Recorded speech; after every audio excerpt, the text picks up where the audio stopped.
আজকে যখন সন্ধ্যা ঘুরিয়ে দুপুর হলো, আমরা চিন্তা করলাম আম গাছ থেকে আম চুরি করে খাবো। তারপর আর কি, যেই কথা সেই কাজ, বাড়ি থেকে ছুরির মতো দেখতে একটা কুড়াল নিয়ে বেরিয়ে গেলাম আমার কিছু বন্ধু বান্ধবদেরকে নিয়ে আম চুরি করার উদ্দেশ্যে।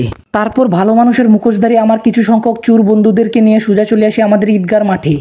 জাহির নে তেনু ছোড় দিয়া बंद करो हाथ जोड़ के मैं